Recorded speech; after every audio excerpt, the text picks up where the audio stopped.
काली बहू का हनीमून।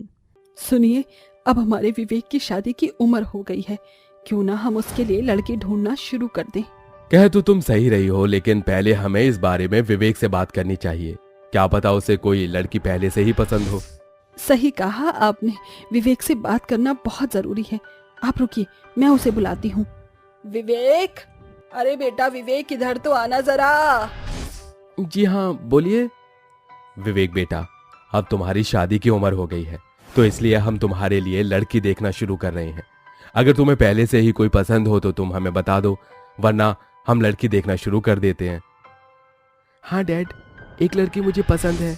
उसका नाम रीतू है और वो मेरी ही कंपनी में मेरे साथ काम करती है। वो भी मुझे बहुत पसंद करती है और हम दोनों शादी भी करना चाहते हैं। मैं आपसे इस बारे में बात करने ही वाला था। यह तो बहुत अच्छी बात है बेटा। एक काम करो, तुम ऋतु से बात करके उसके पेरेंट्स से हमें मिलवाओ, फिर हम जल्द से जल्द तुम दोनों की शादी करवा देंगे। मनोज की बात सुनकर विवेक बहुत खुश होता है, जिसके बाद वो जल्दी से ऑफिस जाकर ऋतु को ये सारी बातें बताता है। विवेक, मैं तुम्हें बता नहीं सकती ये सुनकर मैं कितना खुश हूँ। अरे क्या तुम्हारे पेरेंट्स मेरे काले रंग के साथ मुझे एक्सेप्ट करेंगे? तुम इतने हैंडसम हो, उसके बावजूद भी तुमने मुझसे प्यार किया और तुम मुझसे शादी भी करना चाहती हो। ऋतु, तुम ये सब क्यों कह रही हो? मैंने तुम्हारा दिल देखकर तुमसे प्यार किया है, ना कि शक्ल। मेरे पेरेंट्स को एक संस्कारी और बहुत अच्छी बहू चाहिए। तुम उसके लिए एकदम परफेक्ट हो। विवेक की बात सुनकर ऋतु को थोड़ी तसल्ली मिलती है, जिसके बाद ऋतु और विवेक के पेरेंट्स एक दूसरे से मिलते हैं। विवेक के पेरेंट्स को ऋतु पहली ही नजर में पसंद आ जाती है, जिसके बाद दोनों के पेरेंट्स उन दोनों की शादी का मुहूर्त निकलवाते हैं और कुछ ही दिनों में विवेक और ऋतु की शादी हो जाती है। मुझे तो यकीन ही नहीं हो रहा कि हमारी शादी हो गई है। ऐसा लग रहा है जैसे मैं कोई सपना देख रही हूँ। ये कोई सपना नहीं बल्कि हकीकत है। हम दोनों की शादी हो चुकी है और हम अब हमेशा साथ रहेंगे। तुम मुझे ये बताओ कि तुम्हें हनीमून पर कहाँ जाना है? मुझे हिल स्टेशन पर जाना बहुत पसंद है। क्यों ना हम इस बार हनीमून पर हिल स्टेशन पर ही जाएं, जैसे Shimla, Nainital, Uttarakhand. Wow, that's a great idea. हम अपने हनीमून पर इन्हीं जगहों पर जाएंगे। मैं कल ही हमारे हनीमून के लिए टिकट बुक करवा देता हूँ। अगले दिन होते ही विवेक अपने हनीमून के लिए टिकट्स बुक करा देता है, लेकिन विवेक की टिकट्स अभी वेटिंग में होती हैं। विवेक, हमारी शादी को पूरा 1 महीना हो चुका है, लेकिन अभी तक टिकट्स कंफर्म क्यों नहीं हुई? मैं क्या करूँ ऋतु, मैं रोज चेक करता हूँ, लेकिन हमारी टिकट रोज ही वेटिंग लिस्ट में शो होती है। तुम्हें तो पता है ना, ये टाइम वेकेशंस का है, इसलिए हमारी टिकट कंफर्म होने में टाइम लग रहा है। टिकट्स ना कंफर्म होने की वजह से ऋतु और विवेक परेशान रहते हैं, जिसके पूरे 2 हफ्ते बाद विवेक और ऋतु की टिकट कंफर्म हो जाती है, जिससे वो दोनों बहुत ही खुश होते हैं। फाइनली ऋतु, हमारी टिकट कंफर्म हो गई। तुम जल्दी से सारी पैकिंग करना शुरू कर दो, हम कल ही निकल रहे हैं। ऋतु जल्दी से सारी पैकिंग कर लेती है। ऋतु और विवेक को खुशी के मारे रात भर नींद ही नहीं आती, जिसके बाद वो दोनों सुबह जल्दी से तैयार होकर अपने हनीमून के लिए जा रहे होते हैं। ऋतु और विवेक, तुम दोनों अपना ख्याल रखना और संभल कर जाना। ठीक है माँ, हम अपना ख्याल रखेंगे और आप सब भी अपना ख्याल रखना। अब हम चलते हैं, वरना फ्लाइट के लिए हम लेट हो जाएंगे। ऋतु और विवेक जैसे ही घर से बाहर कदम रखने वाले होते हैं, वैसे ही विवेक के स्वर्गवासी दादाजी की तस्वीर दीवार से नीचे गिर जाती है और तस्वीर का सारा शीशा टूट जाता है, जिसे देखकर शालू कहती है, विवेक, ऋतु रुक जाओ, तुम दोनों अब तुम लोग हनीमून के लिए नहीं जा सकते हो। शीशा टूटना अपशगुन होता है, लगता है कुछ बुरा होने वाला है, इसीलिए अब तुम हनीमून पर कुछ समय बाद ही जाना। माँ, आप ये कैसी बातें कर रही हैं? अपशगुन जैसा कुछ नहीं होता। दादाजी की तस्वीर को लगे हुए काफी समय हो गया था। लगता है कि कील पर जंग लगने की वजह से तस्वीर नीचे गिर गई। मैं कुछ नहीं जानती, मैंने मना कर दिया ना।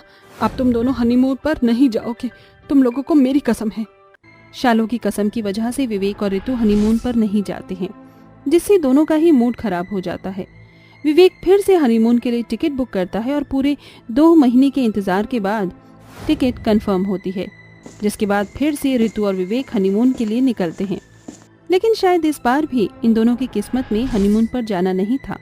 ऋतु और विवेक जैसे ही अपनी गाड़ी में बैठकर निकल रहे होते हैं, वैसे ही उनकी गाड़ी के सामने से काली बिल्ली निकल जाती है, जिसे देखकर शालू कहती है, हे भगवान, इस काली बिल्ली ने तो तुम्हारे जाने से पहले ही रास्ता काट दिया।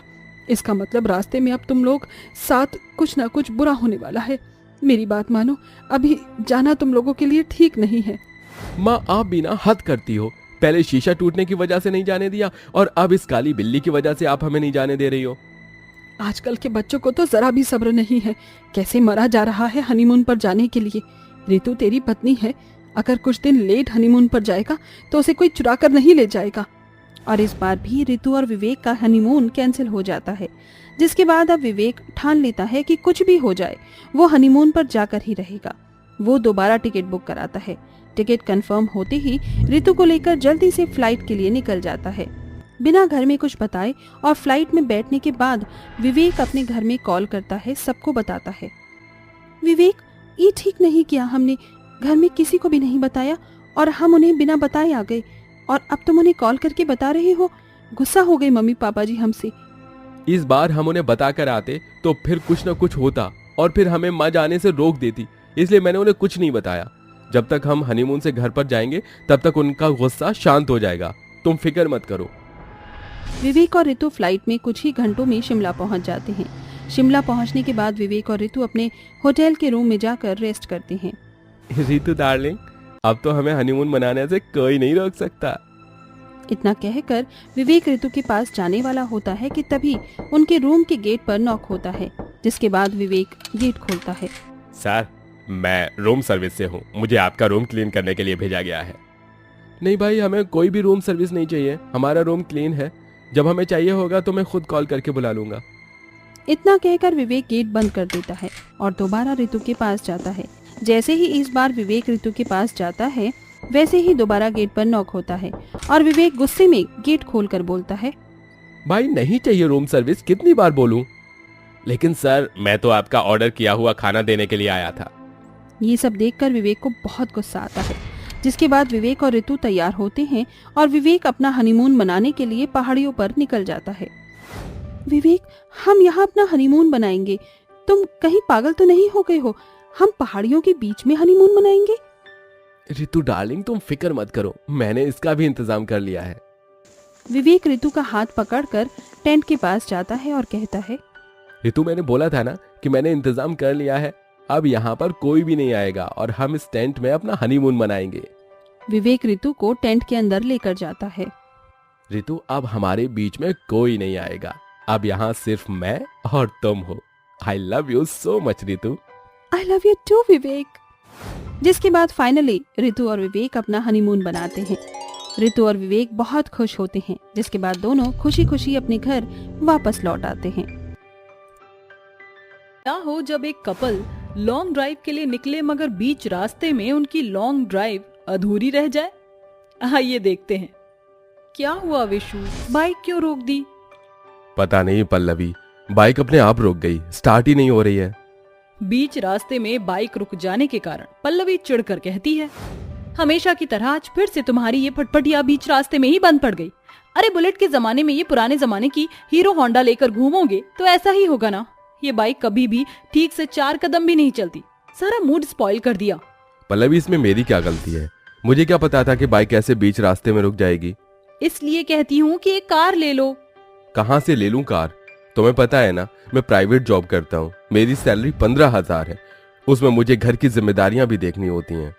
इतने में अचानक से बारिश शुरू हो जाती है और पल्लवी गुस्सा भुलाकर कहती है, विशु देखो कितनी अच्छी बारिश हो रही है, लेट्स डांस। फिर पल्लवी विशाल के साथ बारिश में भीगते हुए डांस करने लगती है। गुजरते समय के साथ विशाल अपनी माँ सुषमा को पल्लवी के बारे में बताता है। मगर विशाल बेटा, पल्लवी इतने बड़े घर की बेटी है, वो हमारे घर में रह पाएगी? हाँ माँ, पल्लवी मुझसे बहुत प्यार करती है, वो हमारे साथ रह लेगी। अपने बेटे विशाल की खुशी के लिए सुषमा शादी के लिए मान जाती है। वहीं पल्लवी भी अपने परिवार वालों को मना लेती है, जिसके बाद दोनों की एक महंगे से बैंक्वेट हॉल में शादी हो जाती है और पल्लवी के पिता दहेज में उसे महंगी सी कार देते हैं, जिसमें बैठकर पल्लवी अपने ससुराल आ जाती है। मम्मी देखो ना, भाभी के डैडी ने दहेज में कितनी महंगी कार दी है। पल्लवी बहू, इस कलश को गिराकर अंदर आ जाओ। पल्लवी गृह प्रवेश करके अंदर आ जाती है। तभी सुषमा का छोटा बेटा सुमित दीपा नाम की काली लड़की से शादी करके घर ले आता है। अरे छोटे, तू शादी के बीच में से कहाँ चला गया था? विशु, तुम भी कैसी बच्चों जैसी बातें कर रहे हो। देवर जी के गले में माला और उनके साइड में खड़ी ये काली कलूटी सी लड़की साफ बता रहे हैं कि इन्होंने शादी कर ली। सुमित, क्या पल्लवी बहू ठीक कह रही है? हाँ माँ, पल्लवी भाभी ठीक कह रही हैं। माँ, दीपा के चाचा चाची जबरदस्ती इसकी शादी एक बड़ी उम्र के इंसान के साथ कर रहे थे, इसीलिए मुझे दीपा की जिंदगी बचाने के लिए इससे शादी करनी पड़ी। दीपा का इस दुनिया में मेरे सिवा कोई नहीं है माँ, वो बहुत गरीब है। दीपा के सहमे चेहरे को देखकर सुषमा का दिल पिघल जाता है और वो दीपा का गृह प्रवेश कराती है, जिसे देखकर दीपा की अमीर घमंडी जेठानी मन ही मन चिढ़ते हुए कहती है, मम्मी जी कितनी खुशी से इस 2 कौड़ी की गरीब देवरानी का गृह प्रवेश करा रही हैं। अरे इसे मेरे बराबर इज्जत क्यों मिलेगी? मैं तो अपने साथ दहेज में महंगी न्यू कार लेकर आई हूँ, मगर ये तो कुछ भी नहीं लाई। कुछ तो करना पड़ेगा। सुमित और दीपा के कमरे में जाते ही पल्लवी अपनी सास और ननद को भड़काती हुई कहती है, मम्मी जी आप तो मेरी गरीब देवरानी का इस तरह से वेलकम करवा रही थी जैसे कि वो केबीसी से 5 करोड़ रुपए जीत कर लाई हो। अरे आप इन जैसे गरीब लड़कियों को जानती नहीं है, ये बहुत ही तेज होती हैं। लावण्य और सुषमा पल्लवी के भड़काऊ बातों में पूरी तरह से आ जाती हैं। अगले दिन दीपा सुबह सुबह उठकर घर की साफ सफाई करके अपने ससुराल वालों के लिए पहली रसोई में खाना बनाकर उन्हें परोसती है। माँ जी, खाना कैसा बना है? ठीक बना है। सिर्फ ठीक या अच्छा? ओहो दीपा भाभी, अब क्या आपको भी खाने के लिए रेटिंग चाहिए? लावण्या दीपा के गरीब होने के कारण उसे टेढ़ा सा जवाब देती है। इसी तरह दिन बीतते जाते हैं। बेचारी दीपा अकेले ही घर के सारे काम करती है और सभी के लिए खाना भी बनाती है, और वहीं पल्लवी कुछ भी नहीं करती। दीपा बहू, अरे ओ दीपा बहू, अरे ओ मेरी काली बहू, कहाँ है तू? जी माँ जी। ये ले, आज के रात के खाने में ना कटहल बनाना। जेठानी जी, आज रात का खाना प्लीज आप बना लीजिए। क्यों, तेरे होते बड़ी बहू क्यों खाना बनाएगी? तू क्या झक मार रही है? वो माँ जी, आज शाम को मैं और सुमित जी बाहर घूमने जाने वाले हैं। मगर देवरानी जी, देवर जी के पास तो वो फटफटिया है, उसकी हालत तो पूरी तरह से मरी पड़ी है। तो तुम देवर जी के साथ उस खटारे से बाइक पर जाओगी? तुमने तो देखी है मेरे पास कितनी महंगी कार है। मुझे तो कहीं भी जाना होता है तो मैं उसी कार से जाती हूँ। थैंक गॉड कि मैं तुम्हारी तरह गरीब नहीं हूँ। इस तरह से पल्लवी अपनी देवरानी के आगे पैसों का घमंड दिखाती हुई गरीबी का मजाक बनाती है, जिसके बाद दीपा आंखों में आंसू लिए किचन में आकर रोते हुए कामों में लग जाती है। ऐसे ही दिन गुजरते जाते हैं, मगर पल्लवी के आगे ना तो सुषमा ना ही लावण्या दीपा को पसंद करती। समझ में नहीं आ रहा कि मैं ऐसा क्या करूं कि माँ जी और ननद जी मुझसे नाराजगी छोड़कर मुझे अपना ले। अपनी सास व ननद को मनाने के लिए दीपा उनके लिए घंटों किचन में गर्मी में डिनर बनाती है। तभी बहुत जोरों की बारिश शुरू हो जाती है और पल्लवी कहती है, मम्मी जी देखिए ना, बाहर कितनी अच्छी बारिश हो रही है, चलिए एक रोड ड्राइव करके आते हैं। हाँ हाँ बड़ी बहू, क्यों नहीं। वैसे पल्लवी भाभी, इतनी महंगी कार में बैठने का मौका कौन छोड़ता है? माँ जी, ननद जी, आप सभी कहीं जा रहे हैं क्या? हाँ, हम बड़ी बहू के साथ ना घूमने जा रहे हैं। सुषमा और लावण्या कार में बैठ जाती हैं। जेठानी जी, मैं भी आपके साथ चलूं? सॉरी देवरानी जी, अब कार में बिल्कुल भी जगह नहीं है। वैसे भी इतनी महंगी कार में बैठने की तुम्हारी औकात नहीं। तुमने मम्मी जी और लावण्य का दिल जीतने के लिए इतना कुछ बनाया, बट सब कुछ वेस्ट ऑफ टाइम। इस तरह पल्लवी की सास ननद उनकी महंगी नई कार में बैठकर चली जाती हैं। वहीं गरीब दीपा खाने की मेज पर डिनर लगाकर रात के 10 बजे तक उनके आने का इंतजार करती है। तभी सभी ठहाके मारकर हंसते हुए वापस आते हैं। मम्मी, सच में भाभी की महंगी कार में घूमकर मजा आ गया। अरे लावण्या बेटी, सबसे ज्यादा मजा तो उस रेस्टोरेंट के खाने में आया। कितना स्वादिष्ट था और सर्विस भी बहुत अच्छी थी। आप सभी बाहर से खाना खाकर आ गए? मैंने आप सभी के लिए डिनर बनाया था। उप्स, सॉरी देवरानी जी, वो क्या है, रोड ड्राइव के बाद रास्ते में एक रेस्टोरेंट दिख गया तो हमने वहीं डिनर कर लिया। कोई बात नहीं जेठानी जी। माँ जी, ननद जी, मैंने बहुत मन से ये सारा खाना आप सभी के लिए बनाया था, थोड़ा सा खा लीजिए। देवरानी जी, जब मम्मी जी और लावण्या का मन नहीं तो तुम जबरदस्ती खाने को कह रही हो? अरे तुमने बनाया है तो तुम खुद ही खा लो, और हाँ, नहीं खाया जाता तो कुत्तों को डाल दो। ये कहकर पल्लवी अपने कमरे में चली जाती है। वहीं उसकी सास सुषमा और लावण्या भी कमरे में चली जाती हैं। इसी तरह दिन गुजरते जाते हैं, मगर दीपा के ससुराल में उसके लिए कुछ भी नहीं बदलता, और इसलिए कि उसकी जेठानी पल्लवी अपने साथ दहेज में महंगी गाड़ी लेकर आती है, उसका बहुत ही मान सत्कार किया जाता है। वहीं पल्लवी भी हर दिन अपनी गरीब देवरानी को अपनी महंगी गाड़ी दिखाकर उसकी बहुत ही बेइज्जती करती है और उसे नीचे भी दिखाती है। फिर एक दिन, मम्मी जी, आज मेरी फ्रेंड नीता का बर्थडे है, मैं उसके घर पार्टी में जा रही हूँ। ठीक है पल्लवी भाभी, हम भी आपके साथ चलेंगे। ओके देवरानी जी, मम्मी जी और लावण्या तो मेरे साथ पार्टी में जा रही हैं और तुम घर पर बैठकर मक्खियां मत मारती रहना। मेरे कमरे की अच्छे से सफाई कर देना और पर्दे भी धो देना। लाइए पल्लवी भाभी, आज कार मैं ड्राइव करती हूँ। लावण्या अपनी जिद से ड्राइविंग सीट पर बैठकर कार चलाने लगती है। तभी बैलेंस बिगड़ने के कारण उनकी कार पेड़ से टकरा जाती है, जिससे लावण्या को सर में चोट लग जाती है और सुषमा उसे अस्पताल लाती है, जहाँ उसकी मरहम पट्टी होती है। फिर घर पर मैंने कहा था ना लावण्या, कार मुझे चलाने दो। तुम्हारी गलती की वजह से मेरी न्यू महंगी कार पर स्क्रैच आ गया। आई एम सॉरी पल्लवी भाभी, मैंने जानबूझकर नहीं किया। तुम जैसी गरीब लड़की कार चलाएगी तो ऐसी गलती तो होगी ही ना।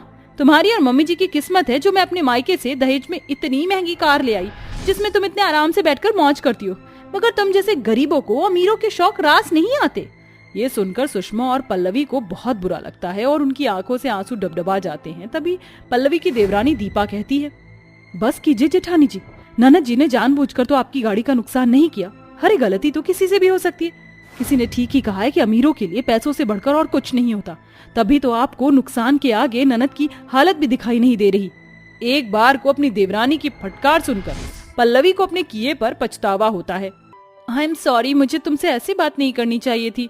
चलो अब जल्दी जल्दी ठीक हो जाओ ताकि हम ननद भाभी फिर से अपनी न्यू कार में बैठ कर जाएंगे। पल्लवी की बात पर लावण्या का मुरझाया हुआ चेहरा खुशी से खिल उठता है। वहीं सुषमा भी अपने बुरे बर्ताव के लिए अपनी गरीब बहू से माफी मांग लेती है, जिसके बाद पल्लवी का पैसों का घमंड करना छूट जाता है। वो अपनी देवरानी की तरह रिश्तों को अहमियत देना सीख लेती है।